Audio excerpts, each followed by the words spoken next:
இந்த காணொளியில நாங்கள் பார்க்க போகின்ற முக்கியமான விடயங்கள் என்ன அப்படின்னு சொன்னால், தமிழர்களுக்கு சந்தோஷத்தை தரக்கூடிய ஒரு விடயம் ஒரு நடந்திருக்கின்றது. குறிப்பாக சொல்ல போனால் வடபகுதி மக்களுக்கு ஒரு சந்தோஷத்தை ஏற்படுத்தக்கூடிய ஒரு செய்திதான். அது என்ன என்பதை இந்த காணொலியில நாங்கள் விரிவாக பார்க்கலாம். அதனையும் விட உங்களுக்கு தெரியும், புதிய அமைச்சரவை பொறுப்பேற்றிருக்கின்றது. அந்த நிலைமையில அதனுடைய பிரதி அமைச்சர்கள் தொடர்பிலையும் அது மட்டுமல்லாமல் ராஜாங்க அமைச்சர்கள் தொடர்பிலையும் புதிய தகவல்கள் கிடைக்கப்பட்டிருக்கின்றன. ஆகவே அதை பற்றியும் இந்த காணொலியில் நாங்கள் விரிவாக பார்க்க போகின்றோம். வணக்கம், நான் உங்கள் சங்கவி.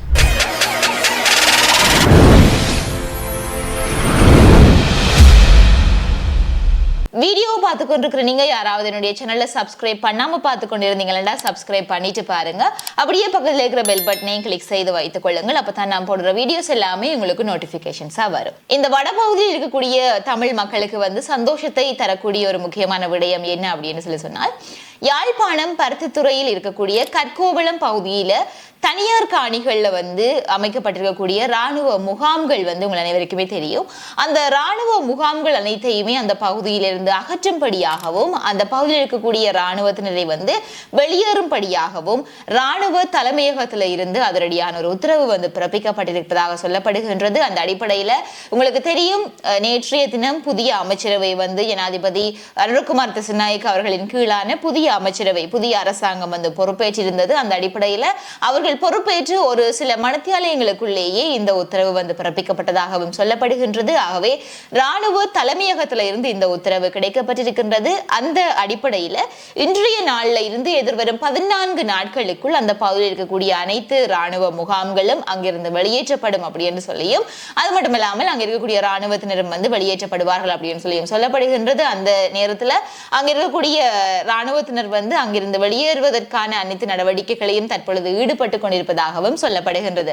ஆகவே இப்படி இருக்கின்ற சமயத்துல அந்த பகுதியில ஏற்கனவே பாத்தீங்கன்னு சொன்னால் பல அரசியல் கட்சிகள் சேர்ந்து அப்போது இருக்கக்கூடிய ராணுவத்தினரை வெளியேறும்படியாக பல போராட்டங்களையும் ஈடுபட்டிருக்கின்றார்கள். அந்த நிலைமையில தற்பொழுது அந்த காணிகள்ல இருந்து ராணுவத்தினர் வெளியேற போகின்ற அந்த ஒரு விடயமானது மக்கள் மத்தியிலே சந்தோஷத்தை ஏற்படுத்தியிருக்கு நான் சொல்ல வேண்டும். காரணம், தற்பொழுது நடைபெற்று முடிந்த இந்த பொது தேர்தலுக்கு முன்னதாக நடைபெற்ற ஒரு பிரச்சார கூட்டத்தின் பொழுதும் கூட ஜனாதிபதி அவர்கள் வடபகுதிக்கு வருகை தந்திருந்த நேரத்தில் அவர் குறிப்பிட்ட ஒரு வாக்குறுதியை கொடுத்திருந்தார். அதாவது அரசாங்கத்தினால கைப்பற்றப்பட்ட மக்களினுடைய காணிகள், அவர்களினுடைய பரம்பரை காணிகள் அனைத்துமே அவர்களிடம் மீண்டுமாக ஒப்படைக்கப்படும் என்கின்ற மாதிரியான ஒரு வாக்குறுதி ஒன்றை மக்களுக்கு அளித்திருந்தார். அப்படி இருக்கின்ற பொழுது தற்பொழுது இந்த ஒரு விடயமானது அவற்றை நிறைவேற்றுகின்ற விதமாக அமைந்திருக்கின்றது. ஆகவே அவரினுடைய ஆட்சியின் கீழ் நிச்சயமாக எங்களுக்கு நல்ல ஒரு எதிர்காலம் அமையும் என்கின்ற ஒரு நம்பிக்கை மக்கள் மத்தியிலே வந்திருக்கின்றது. பார்க்கலாம் இதன் பின்னராக இந்த ஒரு விடயங்கள் எவ்வாறு செல்ல போகின்றது அப்படி என்று சொல்லி.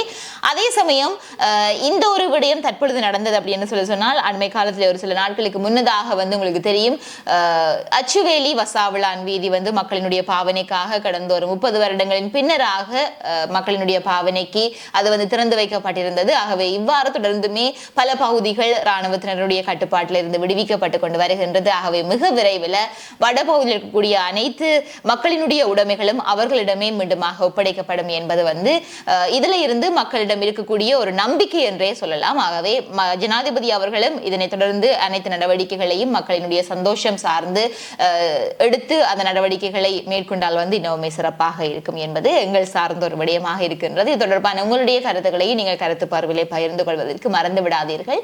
அதே சமயம் நேற்றைய தினம் ஜனாதிபதி அனுரகுமார் திசாநாயக்க அவர்களுடைய தலைமையில புதிய அமைச்சர்கள் தங்களுடைய பதவி பிரமாணங்களை செய்திருந்தார்கள்.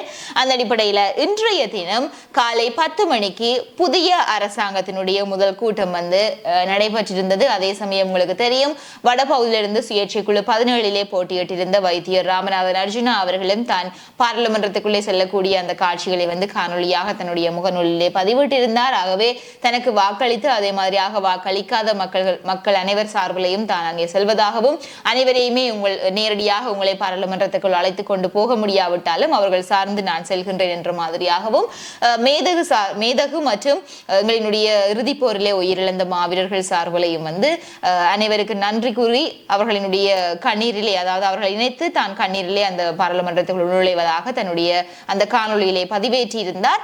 ஆகவே நிச்சயமாக இது வெறுமனே வார்த்தைகள் மட்டுமல்லாமல் அவருடைய செயற்பாடுகள் எதிர்வருகின்ற 5 5 வருடங்களுக்கு மக்கள் நலன் சார்ந்து இருக்க வேண்டும் என்றதையும் அவர் சிந்தித்து நிறைய விடயங்களில் செயற்பட வேண்டும் என்கின்ற ஒரு விடயத்தை நாங்கள் இந்த இடத்திலே தெரிவித்துக் கொண்டு அனைத்து தமிழ் நாடாளுமன்ற உறுப்பினர்களுக்கு எங்களுடைய வாழ்த்துக்களை தெரிவித்துக் கொள்கின்றோம். அந்த வகையில நிச்சயமாக எதிர்வரப்போகின்ற 5 வருடங்களும் மக்கள் நலன் சார்ந்து அவர்கள் செயற்பட வேண்டும் என்பதை இந்த இடத்திலே நாங்கள் ஆழமாகவும் ஆணித்தரமாகவும் சொல்ல விரும்புகின்றோம். அதே சமயம் இந்த 22 அமைச்சர்கள் உள்ளடங்கியதான அந்த புதிய அரசாங்கத்தினுடைய முதல் கூட்டம் இன்றைக்கு நடைபெற்றிருந்தாலும் இந்த பிரதி அமைச்சர்களுடைய நியமனம் எப்பொழுது இருக்கும், அவர்களை தெரிவு செய்து விட்டார்களா என்கின்ற ஒரு பெரிய ஒரு கேள்வி எல்லார் மத்தியிலையுமே இருக்கின்றது. ஆனால் அவர்களினுடைய இறுதி எண்ணிக்கை, அதாவது இத்தனை பேர் தான் பிரதி அமைச்சர்கள் என்கின்ற ஒரு உத்தியோகபூர்வமான ஒரு இறுதி எண்ணிக்கை வெளியிடப்படாவிட்டாலும் கூட மொத்தமாக 26 இருந்து 28 பிரதி அமைச்சர்கள் நியமிக்கப்படுவார்கள் அப்படின்னு சொல்லப்படுகின்றது. அதே சமயம் எல்லா அமைச்சரவை அமைச்சுக்களுக்கும் இந்த பிரதி அமைச்சர்கள் நியமிக்கப்படுவார்களா என்று சொல்லி கேட்டால் இல்லை. மாறாக ஒரு அமைச்சரவைக்கு சில நேரம் 2 பிரதி அமைச்சர்கள் தேவைப்படுவார்கள். அதே சமயம் சில அமைச்சரவைகளுக்கு பிரதி அமைச்சர்களே தேவைப்பட மாட்டார்கள். எப்படி இருந்தாலும் 26 தொடக்கம் 28 வரையிலான பிரதி அமைச்சர்கள் நியமிக்கப்படுவார்கள் அப்படின்னு சொல்லப்படுகின்றது. அதனையும் விட முக்கியமான ஒரு விடயம் அது என்ன அப்படின்னு சொன்னால், ஜனாதிபதி அன்ரு குமார திசாநாயக்க அவர்களின் கீழான இந்த அரசாங்கத்துல ராஜாங்க அமைச்சர்கள் எவருமே நியமிக்கப்பட மாட்டார்கள் என்பது ஒரு முக்கியமான விடயம். இந்த ஒரு விடயத்தை தற்பொழுது தெரிவித்திருப்பவர் யார் அப்படின்னு பாத்தீங்கன்னு சொன்னால், அமைச்சர் நலிந்த ஜெயதிச அவர்கள் தெரிவித்திருக்கின்றார். அவர்களுடைய கூற்றின்படி அவர் சொல்ல வருவது என்ன அப்படின்னு சொன்னால், கடந்த ஜனாதிபதி தேர்தலின் முன்னதாக பிரச்சாரங்களின் போதும் சரி அல்லது நாட்டு மக்களிடம் கையளிக்கப்பட்ட தேர்தல் விஞ்ஞாபனத்திலையும் சரி, ஒருவேளை எங்களினுடைய கட்சி ஆட்சிக்கு வந்தால், அதாவது தேசிய மக்கள் சக்தியானது ஆட்சிக்கு வந்தால் எங்களினுடைய ஆட்சியில் ராஜாங்க அமைச்சர்கள் யாருமே இருக்க மாட்டார்கள், நியமிக்கப்பட மாட்டார்கள் என்பதை நாங்கள் அங்கே குறிப்பிட்டிருந்தோம். அந்த வகையில தற்பொழுது ஜனாதிபதியின் கீழான இந்த அரசாங்கத்தில் எந்த ஒரு ராஜாங்க அமைச்சர்களும் நியமிக்கப்பட மாட்டார்கள் அப்படின்னு சொல்லி நலிந்த ஜெயதிச அவர்கள் தெரிவித்திருக்கின்றார். நிச்சயமாக இந்த ஒரு விடயமானது ஒரு விதத்திலே ஒரு சிறந்த ஒரு விடயம் என்று கூட சொல்லலாம். காரணம், ஏற்கனவே ஜனாதிபதி அவர்கள் தன்னுடைய பிரச்சார கூட்டங்களின் பொழுது சொன்னது போன்று இந்த அமைச்சர்களுக்கானதும் சரி அல்லது முன்னாள் உறுப்பினர்களுக்கான பல சலுகைகள் என்பது பாதி அளவிலே குறைக்கப்பட்டு மக்களுக்கான சலுகைகள் என்பது அதிகமாக இனிமேல் வழங்கப்படும், ஊழலுக்கு எதிரான அரசாங்கமாக எங்களுடைய அரசாங்கம் இருக்கும் அப்படின்னு சொல்லியிருந்தார்கள். ஆகவே இப்படியான நிறைய பதவிகளை குறைத்து அல்லது அவர்களுடைய சலுகைகளை குறைக்கின்ற சமயத்துல அங்கே இருக்கக்கூடிய செலவுகளை குறைத்து மக்களுக்கான சலுகைகளை அதிகமாக வழங்குவதனூடாக நாட்டு மக்கள் ஒரு சிறந்த எதிர்காலத்தை கட்டியெழுப்பக்கூடியதாக இருக்கும். ஆகவே இந்த முடிவு சிறந்த முடிவா அல்லது இல்லையா, ராஜாங்க அமைச்சர்கள் இருந்தால் சிறப்பாக இருக்கும், இல்லை என்றால் நிச்சயமாக ராஜாங்க அமைச்சர்கள் ஒரு தேவையில்லாத ஒரு விடயம் என்று சொல்லி உங்களுடைய கருத்துக்கள் இருக்கும் இல்லையா? ராஜாங்க அமைச்சர்கள் தேவையில்லை அல்லது தேவை, இது தொடர்பான உங்களுடைய கருத்துக்கள் என்ன என்பதை கருத்து பரவலை பகிர்ந்து கொள்வதற்கு மறந்து விடாதீர்கள்.